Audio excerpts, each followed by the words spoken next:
Continuando então, pessoal, nós definimos então o diâmetro de recalque, né, de 60 milímetros. Então, a gente vai definir agora, então, a parte do meu diâmetro de sucção. Então, ó, recalque, 60 milímetros, a velocidade foi verificada, tudo certo. Diâmetro de sucção, vocês podem definir, se vocês querem, o mesmo diâmetro da tubulação de recalque ou pode ser um diâmetro superior. Eu vou fazer a verificação com o diâmetro igual, né? Porque aí a gente consegue trabalhar com a mesma bitola de tubulação. Então, olhando aqui, a gente já fez esse cálculo, né, no exercício anterior, a minha velocidade é 0,9426. Então, olha aqui, ó, a velocidade de sucção, né, gente? Então, a gente tem uma velocidade de sucção, tem que ser menor que 2 metros por segundo e menor que 1,4, que é aqui em relação ao seu próprio diâmetro. Então, olha só, deu certo, né? 0,94 é menor que 2 e menor que 1,4. Então, eu posso manter o diâmetro da sucção igual de recalque de 60 milímetros. Beleza. Partindo para a letra E, a perda de carga total da tubulação. Gente, então, lembra lá de McFlu, tá? Perda de carga total é a perda de carga unitária em metro por metro de tubulação, vezes o comprimento virtual dessa tubulação. Então, primeira coisa que a gente tem que fazer é calcular, né, a perda de carga unitária e depois vir aqui e calcular o comprimento virtual da tubulação. Como a gente recebeu o coeficiente C, nós vamos utilizar Hazen-Williams para fazer esse cálculo, tá? Então, começando pela sucção, nós vamos trabalhar então aqui com a fórmula de perda de carga unitária de Hazen-Williams, 10.643 vezes a vazão elevado na 1,85 dividido pelo coeficiente, né, de rugosidade elevado na 1,85 vezes o diâmetro interno elevado na 4,87. Então, olha só, o valor da vazão é o mesmo, né, pessoal? Então, 0,00211 elevado na 1,85. Coeficiente de rugosidade, vocês receberam da questão, né? E o diâmetro interno seria o 60 menos 3,3 menos 3,3, que são a espessura do tubo. O numerador, então, fui colocando em etapas aqui, tá? Então, a vazão elevada na 1,85 dá este valor, o 140 elevado na 1,85 dá este valor, e o diâmetro interno elevado na 4,87 dá este valor, para vocês verificarem em casa com o cálculo de vocês. Numerador, então, 0,0001195 e o denominador 0,005936. A gente chega numa perda de carga unitária de 0,013 metros por metro de tubulação. Então, olha só, esse cara aqui a gente já calculou. Falta o comprimento virtual, né? Então, a comprimento virtual a gente precisa desses dados aqui, as peças, né, e o comprimento da tubulação. Começando pelo comprimento real, que é esse carinha aqui, nós temos aqui, né, comprimento real de 8,5 na horizontal e 4 na vertical. Então, eu só somo esses tamanhos, né, de tubulação, chegando em 12,5 metros para comprimento real de tubulação de sucção.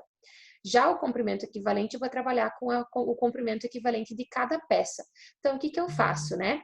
Eu seleciono as peças, então eu tenho aqui uma válvula, eu coloco a peça, a quantidade e o peso, tá? Então, eu tenho uma válvula de pé com crivo, tá aqui, e aí eu peguei aqui para vocês já, pessoal, já peguei aquela tabelinha e já selecionei só o diâmetro de 60 para a gente pegar os comprimentos equivalentes. Então, válvula de pé com crivo tá aqui, ó, tenho 25 metros de comprimento equivalente. Curva de 90 graus está aqui, ó, tenho 1,4. E o registro de gaveta está aqui, 0,9, tá? Então, somando 25, 1,4 e 0,9, eu tenho 27,3 metros de comprimento equivalente. Beleza, então olha só, eu já tenho o comprimento real e o comprimento equivalente. Posso calcular o comprimento virtual, que são o somatório dessas duas parcelas. Eu chego então no comprimento virtual de 39,80 metros. Aí eu tenho essas duas partes da equação, é só multiplicar, né, pessoal? A minha perda de carga unitária e o meu comprimento virtual da tubulação. chegando numa perda de carga total da parte de sucção de 0,8012 metros, ok? Para achar a perda de carga total, eu preciso fazer esse mesmo cálculo da tubulação de recalque, que é isso que a gente vai fazer. Então, a parte de perda de carga unitária, pergunto para vocês, a vazão muda? Não muda, né? É PVC também, então esse cara aqui também não muda. E o diâmetro a gente definiu como sendo 60 milímetros, igual a tubulação de sucção. Então esse cara aqui também não muda. Então olha só, é o mesmo valor. A perda de carga unitária é 0,02013 metros por metro. Cuidado, não vai ser sempre assim. Às vezes vocês vão ter diâmetros de recalque e diâmetros de sucção diferentes. Então muito cuidado com esse cálculo aqui, tá? Vamos então para a parte de comprimento virtual, né? Porque a gente já tem a perda de carga unitária. O comprimento real, nesse caso, são os 62 metros da parte vertical, mais os 4,5 metros da parte horizontal, ou seja, 66,5 metros. E o comprimento equivalente das peças são uma válvula de retenção leve, duas curvas de 90 graus, um registro de gaveta e uma saída de tubulação. Então, a mesma tabelinha aqui, uma válvula de retenção do tipo leve, 8,2 metros, curvas de 90, 1,4, como nós temos duas, aqui 2,8, né? Registro de gaveta 0,9, tá aqui, e uma saída de canalização tá aqui, 3,5 metros. Então, se eu somar 8,2 mais 2,8 mais 0,9 mais 3,5, eu vou ter 15,4 metros de comprimento equivalente. Aí eu posso somar com 66 e eu vou ter, então, o meu comprimento virtual de 81,9 metros. O qual eu posso multiplicar pela minha perda de carga aqui unitária, né? E eu vou chegar na perda de carga total na tubulação de recalque de 1,6486 metros. Perda de carga total, então é o somatório, né, pessoal? Então, eu só vou somar essas duas parcelas da perda de carga total de recalque e de sucção, chegando, então, numa perda de carga total de 2,4498 metros. Beleza, tá pronto a alternativa E.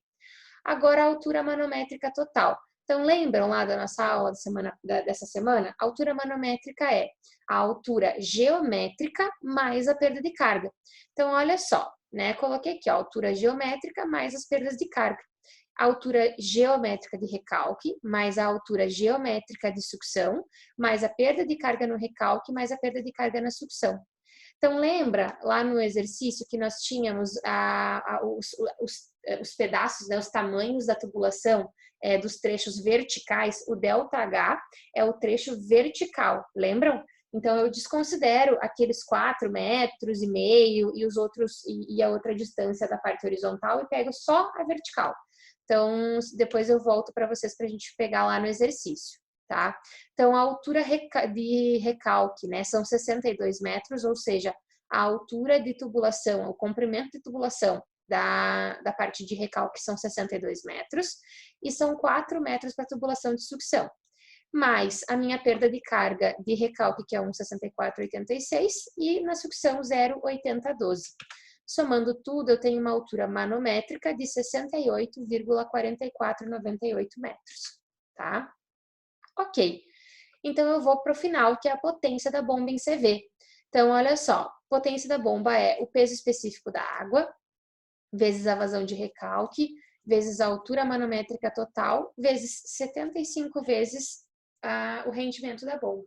Então, olha só, 1000, que é o meu peso específico da água, vezes 0,00211 metros cúbicos por segundo, que é a minha vazão de recalque, 68,4498 metros, que é a minha altura manométrica total, dividido, por 75 vezes 0,65, que era 65% o rendimento da minha bomba. Então, o meu numerador dá 144,4976 e o denominador dá 48,75. Dividindo, né, eu chego em uma potência de 2,964 CV. Então, esse cara tá aqui, ó, entre 2 e 5, né? Ou seja, eu tenho que acrescentar 30%. eu posso multiplicar por 1,3 e eu chego, então, na minha potência de 3,85 CV. Ou seja, a estação elevatória, né, que eu tenho que comprar, dimensionar para esse problema, com esse prédio, com essa vazão, com esse número de pessoas, é de 3,85 CV. Beleza? Pessoal, eu coloquei aqui a tabelinha, tá? Dos 60 milímetros com as perdas de carga localizadas também para vocês se acharem, tá? Feito, brigadão!